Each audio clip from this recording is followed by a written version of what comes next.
exist, Tuhan ada, kenapa Tuhan tidak pernah menunjukkan dirinya agar tidak ada kaum ateis, tidak ada perdebatan mana? Kenapa Tuhan tidak pernah menunjukkan dirinya agar kaum ateis ini tidak pernah ada? Karena kan itu selalu menjadi perdebatan dong. Mana? Iya. Where's the proof? Sayyidina Ali bin Abi Thalib, salah seorang sahabat Nabi Muhammad, itu pernah ditanya, apakah engkau melihat Tuhanmu? Kemudian kata Sayyidina Ali, celaka engkau. Bagaimana mungkin aku melihat, bagaimana mungkin aku menyembah Tuhan yang tidak aku lihat? Oke. Kemudian seorang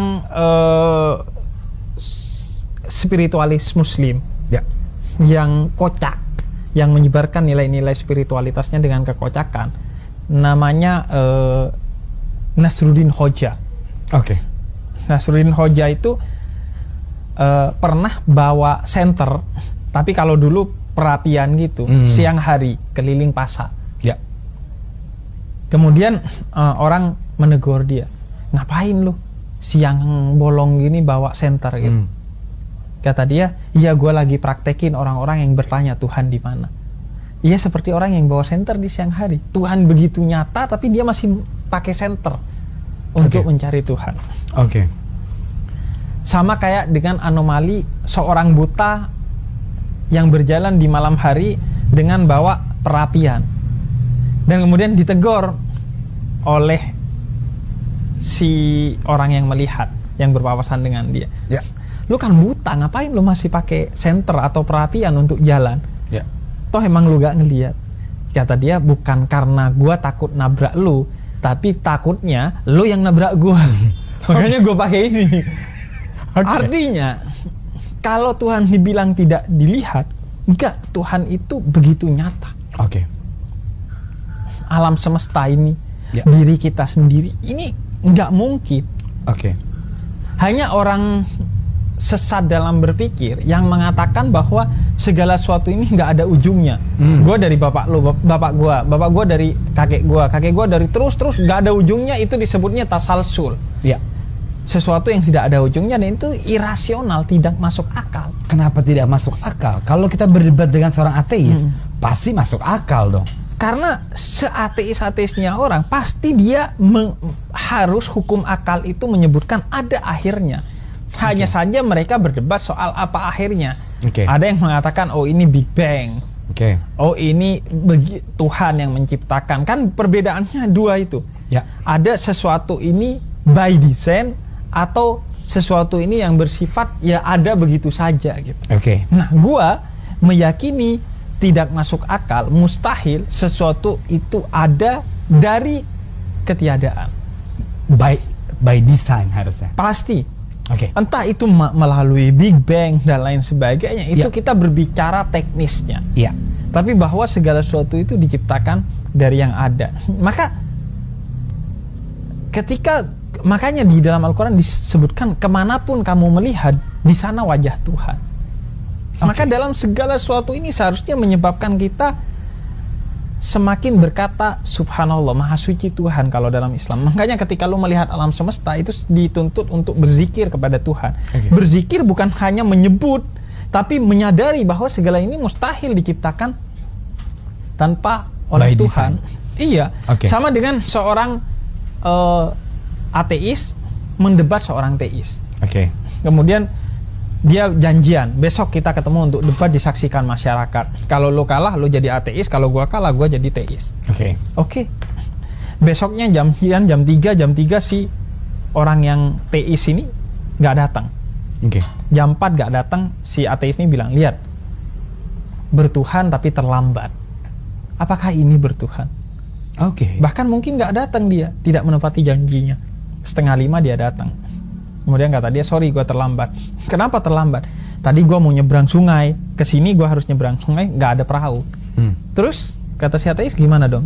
Akhirnya gue duduk-duduk aja pinggir sungai. Tiba-tiba ada pohon yang jatuh, kemudian jadi perahu. Ya udah gue naik itu.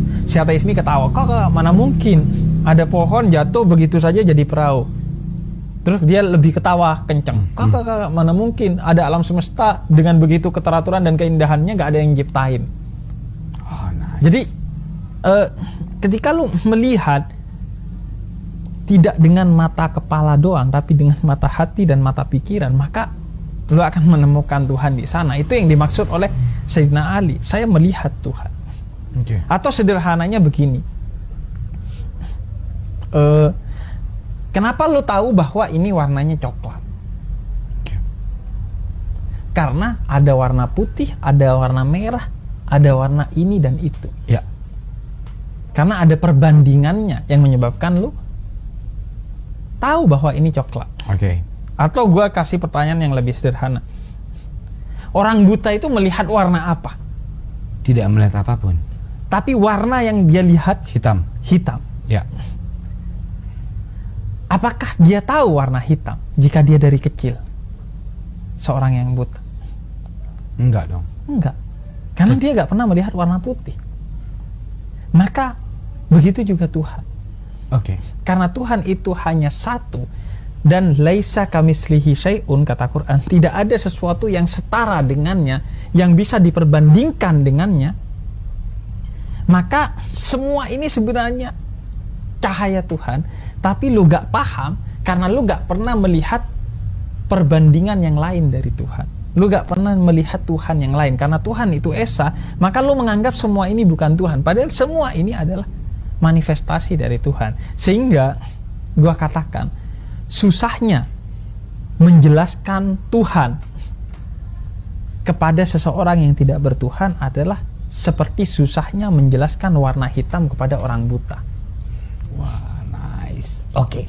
Begitu lu belajar filsafat, lu kan banyak menemukan sesuatu dong. Banyak juga mungkin teman-teman Habib atau siapapun yang mempertanyakan Tuhan. Ada nggak pertanyaan terberat yang menurut lu, oke, ini gak usah didebatin gitu loh. Karena kan kebanyakan orang filsafat kan penyampaian ya. Dia butuh proof. Iya. Ya ngomong bisa, ini bisa gitu. Lu pernah nggak Habib ketemu orang yang, wah ini berat nih, the truth of atheist gitu loh. Iya.